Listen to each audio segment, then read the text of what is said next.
Hello bachcho, let's start this question. So this question says the orbital velocity v of a satellite may depends on its mass m, distance r from the center of earth and acceleration due to gravity g. Obtain an expression for the orbital velocity. तो देखिए बच्चों यहाँ पर हमें क्या करना है, orbital velocity के लिए आपको यहाँ पर एक एक्सप्रेशन फाइंड आउट करना है। तो देखिए ये जो क्वेश्चन है इसका जो आपका की कॉन्सेप्ट है, इसका की कॉन्सेप्ट है आपका क्या, डायमेंशन एनालिसिस। क्योंकि हम इसको डायमेंशन एनालिसिस की हेल्प से यहाँ पर एक फॉर्मूला इसके लिए बनाएंगे। तो इसका की कॉन्सेप्ट आप लिख सकते हैं डायमेंशन एनालिसिस। तो चलिए अब हम इस क्वेश्चन को आगे प्रोसीड करते हैं।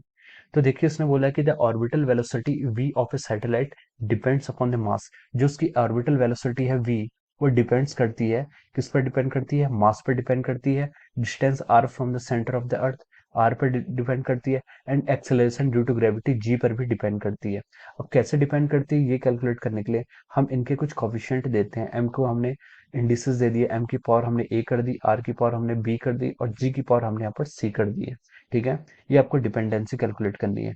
और हम यहाँ से इसको लिख सकते हैं, यहाँ पर किसी प्रोपोर्शनलिटी का साइन हटा के हम यहाँ पर k कांस्टेंट को इंट्रोड्यूस कर रहे हैं। तो k m a रेडियस की पावर b और g की पावर कितनी हो जाएगी c, हम यहाँ से ऐसे लिख सकते हैं।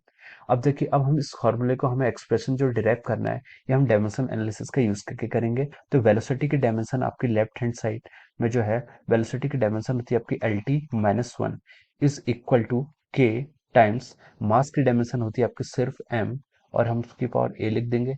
रेडियस की आपकी लेंथ है, लेंथ की पावर हम यहाँ से b लिख सकते हैं। और g की है एक्सेलरेशन ड्यू टू ग्रेविटी, उसकी हो जाएगी LT-2, उसकी पावर हम यहाँ से c लिख सकते हैं। तो अब हम लेफ्ट हैंड साइड और राइट हैंड साइड के एक्सप्रेशन को मैच करेंगे। तो देखिए लेफ्ट हैंड साइड को हम लिख सकते हैं m0 L1T-1 is equal to k times. अब हम यहाँ से देख सकते हैं कि यहाँ से मास आ रहा है आपका a, और जो आपका लेंथ है, लेंथ आ रहा है आपके यहाँ से b प्लस c, और जो आपका टाइम है, टाइम आ रहा है यहाँ से आपका -2c। तो अब हम इन दोनों को इक्वेट करते हैं तो हम देखेंगे कि यहाँ से m का कोफिशिएंट लेफ्ट हैंड साइड में कितना है, 0 है। a इज इक्वल टू 0 हम यहाँ से फाइंड आउट कर लेंगे। और अगर हम लेंथ की पावर देखें, लेफ्ट हैंड साइड में आपकी 1 आ रही है और राइट हैंड साइड में वो क्या है, b प्लस c। और वैसे हम टाइम का देखें तो टाइम की पावर जो लेफ्ट हैंड साइड में वो आ रही है आपकी -1 और राइट हैंड साइड में आपकी है -2c। तो अब हम यहाँ पर इसको इजीली कैलकुलेट कर सकते हैं। यहाँ से हमें a की वैल्यू 0 मिल गई है, और यहाँ से हम कह सकते हैं कि c की वैल्यू हमारी कितनी आ गई है, 1/2। तो देखिए अब हम यहाँ से b की वैल्यू निकाल सकते हैं, 1 is equal to b plus 1/2। तो आपकी जो यहाँ से b की वैल्यू आएगी, b की वैल्यू भी कितनी आ गई, यहाँ से 1/2 आ गई है।